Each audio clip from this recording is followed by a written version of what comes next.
Quero agradecer ao eterno Deus por mais esse grande privilégio que Ele nos tem dado de nós estarmos aqui através do programa Semeadores de Fogo. E eu quero ler a palavra de Deus nesse momento juntamente com você. Pegue a sua Bíblia no Evangelho segundo escreveu Marcos, no capítulo 10, versículos 26 e 27. O Marcos está no Segundo Testamento ou no Novo Testamento, se você quiser assim. No capítulo 10, versículos 26 e 27, acompanhe comigo, que diz assim: eles ficaram perplexos, os discípulos, e lhe disseram: então quem pode ser salvo? E Yeshua olhou para eles e disse: humanamente isto é impossível, mas não para Deus. Para Ele todas as coisas são possíveis. São apenas 2 versículos que nós lemos neste momento, onde os discípulos começaram a indagar o nosso Mestre, Jesus Cristo, para saber qual seria então, ou como era a dificuldade para que as pessoas possam ser salvas. Nós sabemos que o plano foi divino, o plano é divino. E esse plano, desde lá do Jardim do Éden, quando o ser humano pecou, ali no princípio, quando houve o pecado, houve já a promessa de uma salvação que chegaria, não sabia-se quando, mas essa indagação então seria dizer qual é a complexidade para que alguém possa ser salvo, como alguém pode ser salvo, de que maneira alguém pode ser salvo, e desta maneira eles estavam achando que seria difícil alguém poder ser salvo. E Jesus então lhe dá a resposta que humanamente isso é impossível, mas não para o nosso eterno Deus, porque para o nosso eterno Deus todas as coisas são possíveis. E nós queremos então esclarecer da seguinte forma: como a salvação ela é um plano divino para as nossas vidas. Logicamente que Jesus, quando veio a esse mundo, ele veio dentro desse plano, ele veio para também sofrer e morrer dentro desse plano divino, para levar sobre si, como diz a palavra de Deus, todo o nosso pecado, toda a nossa iniquidade, tudo aquilo que nós fazemos de errado. Jesus veio tomar sobre si, para que todos aqueles que então cheguem a Ele agora possam ser salvos, creem e recebem como o seu Salvador. Então, qual a dificuldade para sermos salvos? Humanamente é impossível.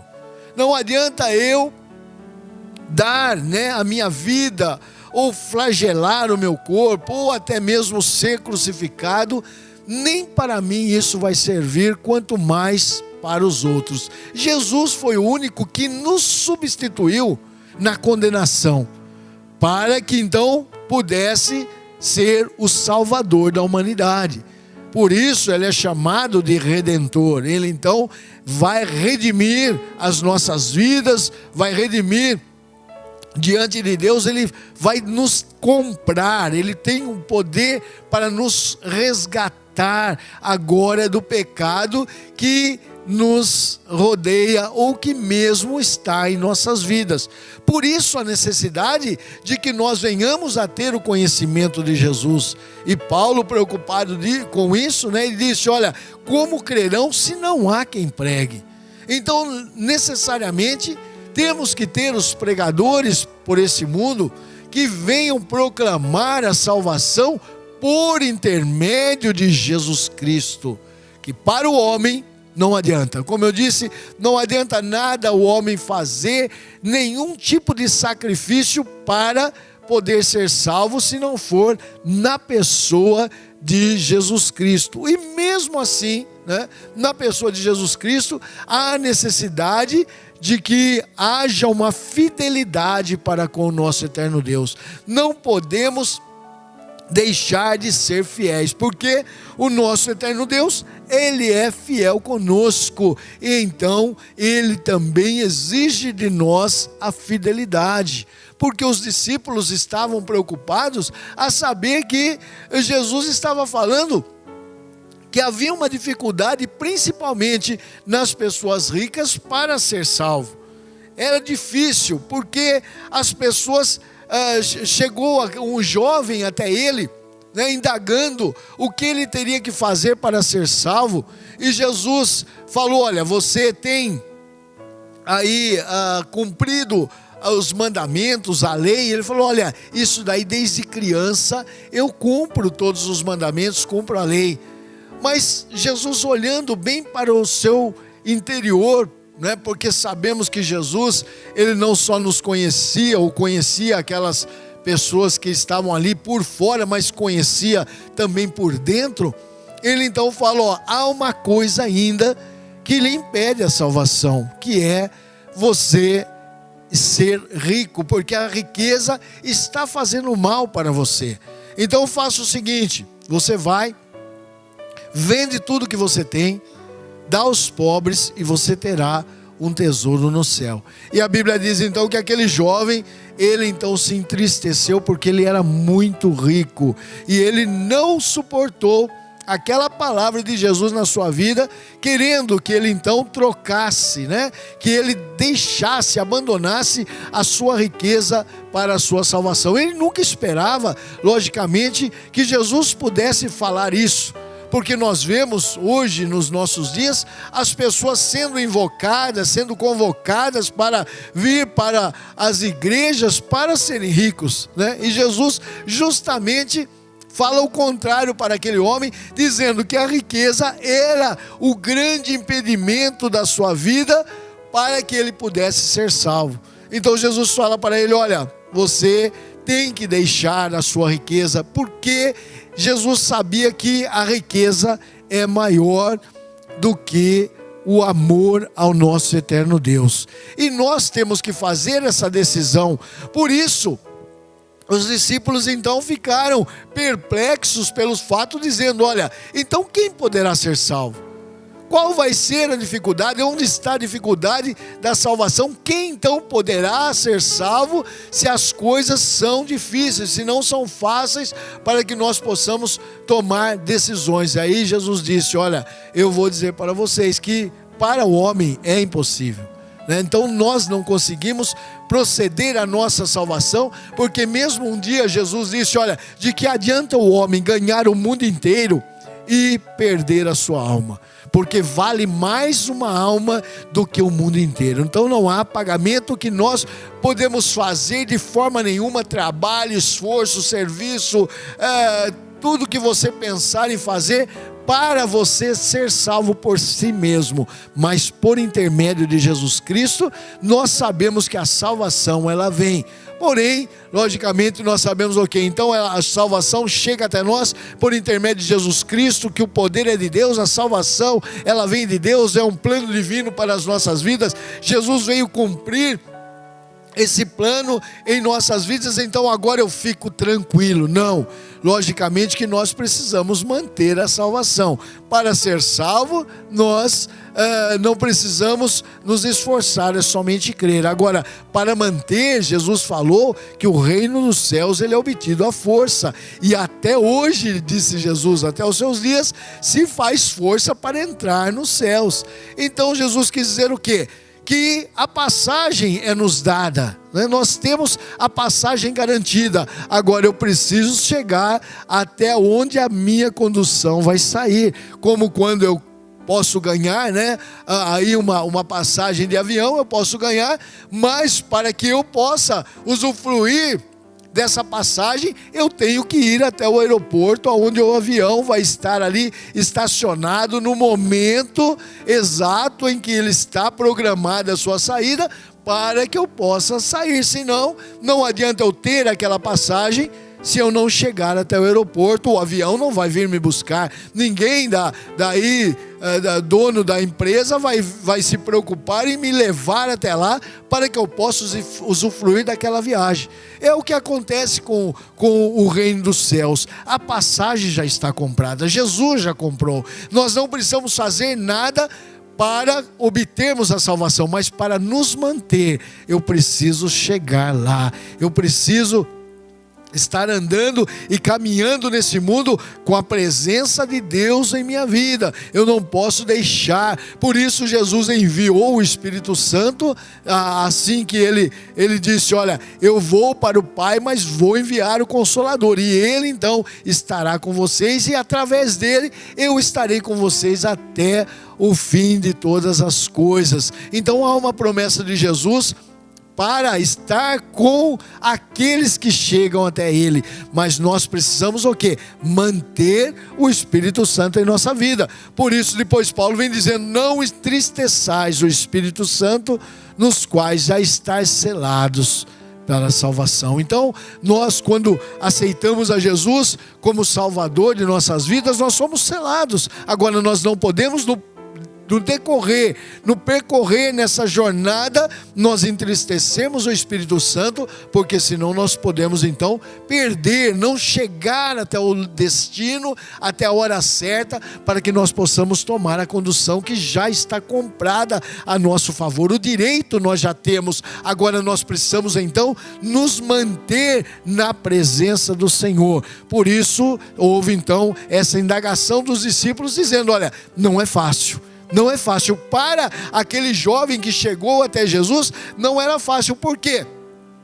Jesus sabia dos seus planos, Jesus sabia dos seus pensamentos, Jesus sabia que ele nunca iria trocar a sua riqueza por nada desse mundo. E quando nós entregamos a nossa vida para Jesus, nós não podemos mais indagar, nós não podemos mais ter direito de nada. Temos o direito por parte dele, mas eu não posso aqui estar determinando. Eu posso estar suplicando as bênçãos de Deus. Há muitas bênçãos, mas eu entreguei a minha vida para Jesus, agora Ele vai fazer de mim o que Ele quiser. E se eu entrego a minha vida para Jesus, já não sou dono mais de mim, quanto menos serei dono e possuidor daquilo que eu tenho, dos meus bens. Por isso, Jesus, sabendo que Ele não trocaria, que Ele não inverteria a sua salvação pelos seus bens, porque a Bíblia diz que Ele era então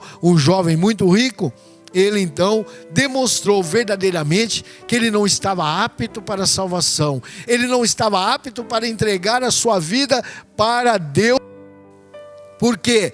Porque na realidade as riquezas falavam mais alto na sua vida.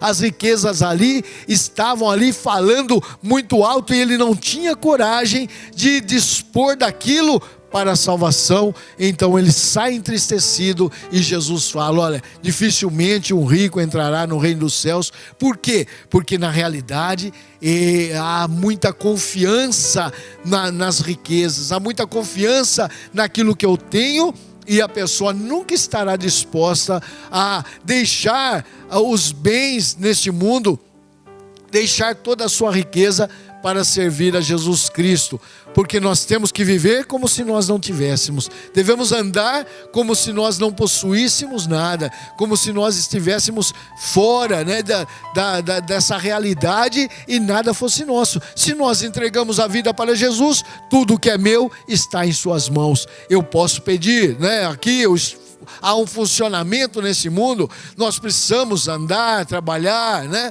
Precisamos nos alimentar, precisamos dormir, porém a nossa vida entregue a Jesus Cristo, se um dia Ele quiser tirar o que nós temos, nós não podemos reivindicar com possessão, e sim buscar a misericórdia do Senhor. Se um dia a nossa saúde se esvair, e nós podemos suplicar ao nosso eterno Deus e nunca nos revoltarmos por causa disso, porque não adianta. Se nós estamos nas mãos de Deus, é o Senhor que vai cuidar de nossas vidas, é Jesus Cristo que vai fazer o melhor. E como eu sei que Ele sempre quer o melhor para mim e para toda a humanidade, eu sei que o que me acontece quando eu estou em suas mãos é plano dele e eu preciso saber aceitar isso. Por isso, nada em nossas vidas, nem a esposa, nem o marido, nem os filhos, nem os pais, ninguém e nada neste mundo, nem os bens materiais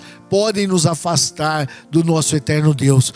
Quando Zaqueu, ele era um publicano, ele era um cobrador de impostos, odiado pelos judeus, porque cobrava os impostos deles e levava até Roma, e ainda além disso, sempre havia talvez ali uma malandragem, onde ele sempre tirava uma parte maior para ele, e isso era quase que notório.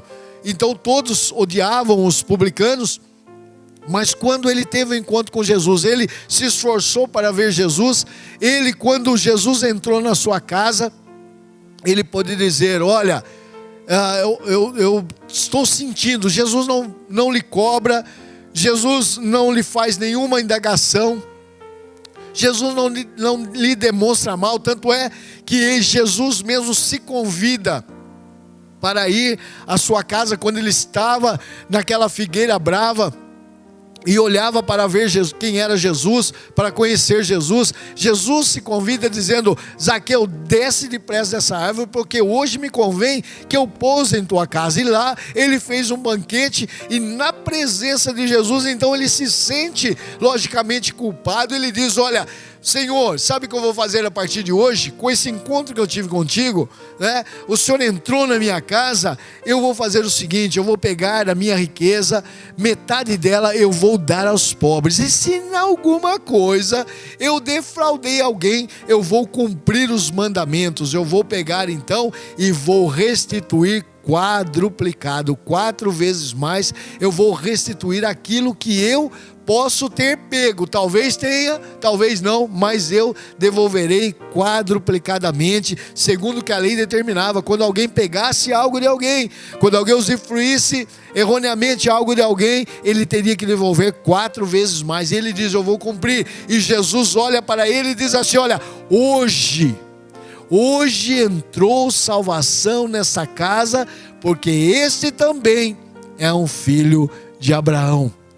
Dando aí legalidade à sua decisão. Por quê? Porque ele permitiu que Jesus entrasse em sua casa.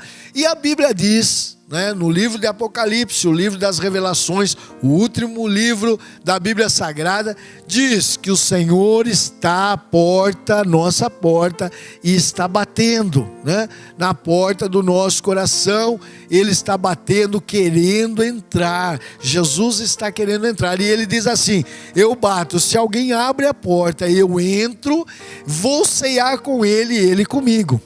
Se alguém me abrir a porta. Foi o que ele fez ali com Zaqueu. Olha, Zaqueu poderia ter falado: não, Senhor, eu não quero o Senhor na minha casa, de maneira nenhuma. O Senhor está se convidando, não fui eu que convidei, não preparei nada. Não, quando ele ouviu aquela voz: desce depressa ele desceu da onde ele estava, foi encontrar-se com Jesus, e aí a sua vida mudou, Houve uma transformação no seu pensamento, na sua índole. Jamais os bens agora que ele usufruía já não faziam mais parte dele, e mesmo que Jesus não tenha cobrado nada dele, nada do seu erro, não tenha ali acusado de nada, não foi como aquele jovem que chegou dizendo que ele tinha cumprido, ou que ele cumpria desde criança todos os mandamentos, ele estava ali ideal com os mandamentos, porém dentro do seu coração a riqueza falava mais alto. O que será que fala mais alto no meu coração? O que será que fala mais alto no seu coração, além do nosso eterno Deus? Será que o que Deus poderia pedir para você, que você negaria em troca da salvação? Aí nós então vamos dar autenticidade à nossa fé ou não, quando nós estamos dispostos a obedecer o que o Senhor Jesus falou. Porque aquele jovem perde o direito à salvação, porque a Bíblia diz que ele era muito rico e ele queria ir para o céu, e infelizmente não conseguiu, porque na realidade ele pôs o seu coração nas riquezas e por ela ele não trocava, ainda que fosse pela sua salvação fazer aquele ato. Eu particularmente, acho que Jesus nunca deixaria ele vender. Não, eu acho. Pode ser que não, pode ser que sim.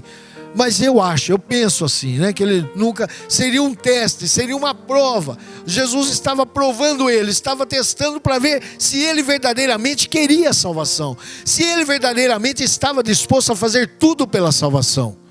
Isso eu acho que não faria, porém pode fazer. Esse é pensamento meu, não é lógica nenhuma. Mas ainda se Jesus quisesse, ainda se Jesus quisesse e ele verdadeiramente pensasse na sua salvação, estivesse disposto a ser salvo, ele então entregaria não somente a sua vida, mas entregaria os seus bens, cumprindo aquilo, a ordem que Jesus falou: olha, vai, vende tudo que tem, dá aos pobres, e eu lhe garanto um tesouro no céu. Aí você vem e me segue, Você quer ser meu seguidor? Faça isso.